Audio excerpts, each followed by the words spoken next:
Hi everybody, my name is Sarah, Pearls of Wisdom and Food, and today's topic is hunger cues.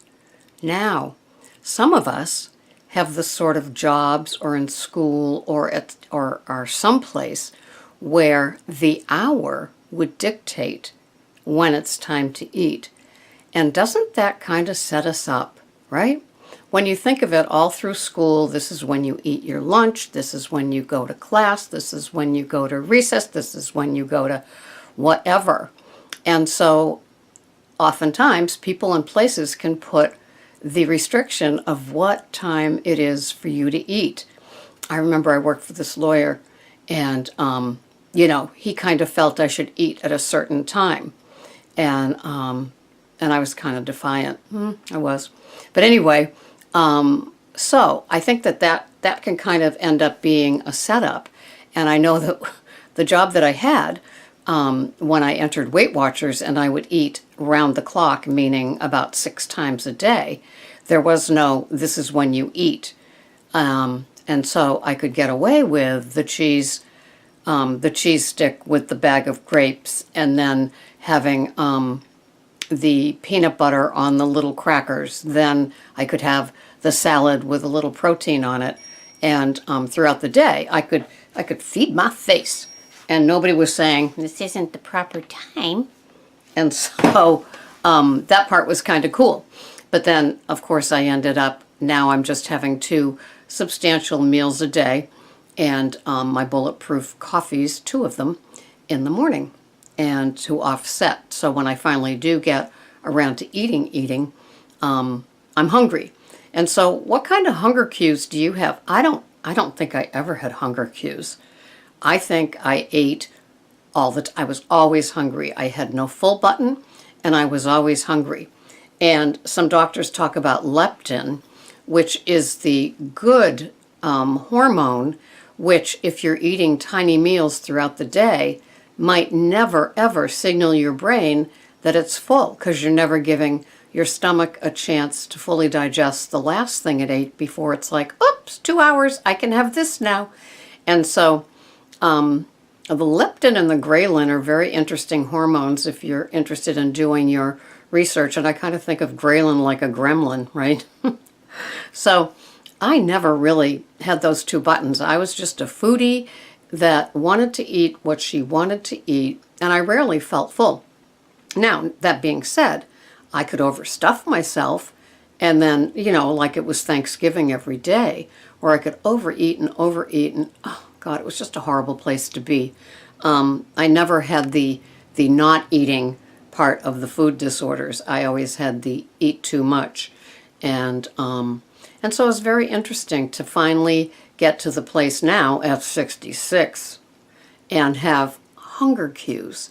And along with that, I also know what I have to eat to avoid hunger cues. And I was just listening to a podcast where she's talking about being new to perhaps the keto-friendly kind of diet and looking for the hunger cues and also believing that in the beginning you should do some intermittent fasting and you end up really starving. And so is it any different than doing a standard American diet type of food plan where you're going to be hungry anyway? I mean, when you're withdrawing from things that you used to eat that got you into trouble, still having grains and sugar, for me, would trigger me.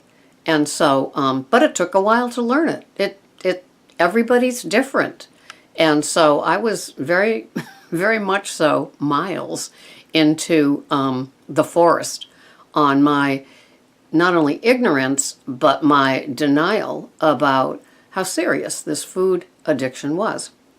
So anyway, I pulled up this website, and here I'm going to read you some false alarm signals that are often confused with stomach hunger. So if you're getting hunger cues, and they may be false, I was always told, have a glass of water. And I say, put a squeeze of lemon in it too, and heat it up for a little bit. So it's warm lemon water.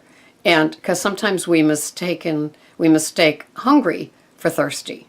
And because I'm a food addict, of course I'm going to mistake hunger for food as opposed to wanting a glass of water. No, my body wants something junky, please, right now. And of course, will it be satisfied? No, but that's me. Okay, so teeth hunger. This was interesting. Sometimes, especially for feeling irritated or stressed, we want to chew our frustrations away. Oh, I've never done that. Stress eating? What is she talking about? Our bodies are not calling for food, but we put it in our mouths as an attempt to relieve anxiety. Okay. Mouth hunger as opposed to teeth hunger. We see or smell something, yeah, this would be me, that looks so delicious that our mouths start to water. Sometimes just thinking about a food brings on a craving for it. We desire to taste the food, but we aren't really physically hungry. Well, yeah, my hand's up for that one. Mind hunger. We look at the clock and we think we have to eat a certain amount of food because it's time, even if we don't feel like eating. Well, that would be like if it's lunchtime and you work in the sort of place where there's no eating at your desk, you're going to eat because the next time is a long ways away and it could be dinner, and we know what happens, especially if you stop at the store or a drive-through where you get a bag of something just to carry you home because you know it's going to be a whole hour before what would have been a clean and abstinent day is tainted because you ate a bag of something from a drive-through to hold off so you could get that meal on the table in 1 hour, and that was just too long, right? So, thirst. Sometimes we confuse the sluggishness of dehydration with actual hunger. The body is calling for fluids, not food. And that, to me, would be plan A. If I've got hunger cues and, it's not, I haven't identified mouth hunger or teeth hunger, and my stomach's not growling, because my stomach gives off a cue, then I'll have that glass of lemon water, because I try to have 5 20-ounce glasses every day anyway.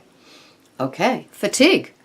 When we sense that our energy levels are low, some of us automatically think if we eat something, we'll feel better. I laughed because, of course, food will take care of everything.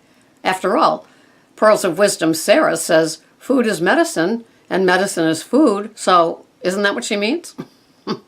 However, if we've been working extra hard and or haven't been getting enough sleep, our bodies are calling for rest, not food.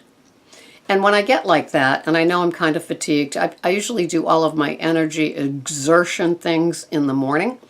And then in the afternoon, I'll have my Kindle or a book or a magazine or a podcast. I can do that on my tablet as well. And that's when I do some resting. I lift up my legs to drain my lymphs, and I have a little rest period with probably that glass of water. So in between the first feeding and the last feeding of the day. Heart hunger, emotional hunger. When we feel an ache and emptiness in our hearts due to unmet emotional and or spiritual needs. This could take years to figure out. Rather than acknowledge our feelings and work through our issues, we try to fill the void with food. No, emotional eating? I'm not familiar with that. Are you kidding me? Or sometimes we try to use food to stuff our feelings down. Hello, everybody's hand is up at Weight Watchers. Everybody's hand is up that's watching this video.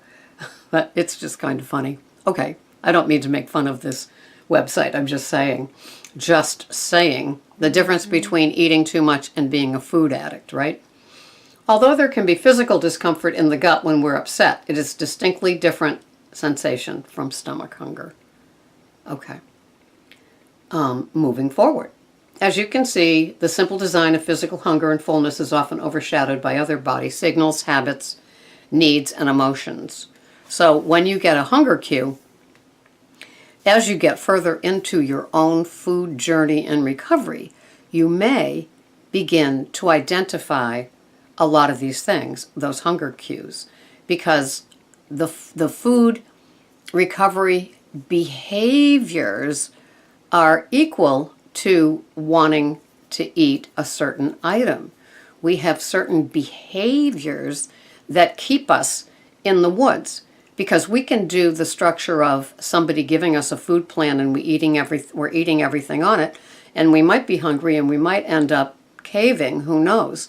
But we're not really learning about the emotional part because we're busy losing the weight instead of losing the behaviors.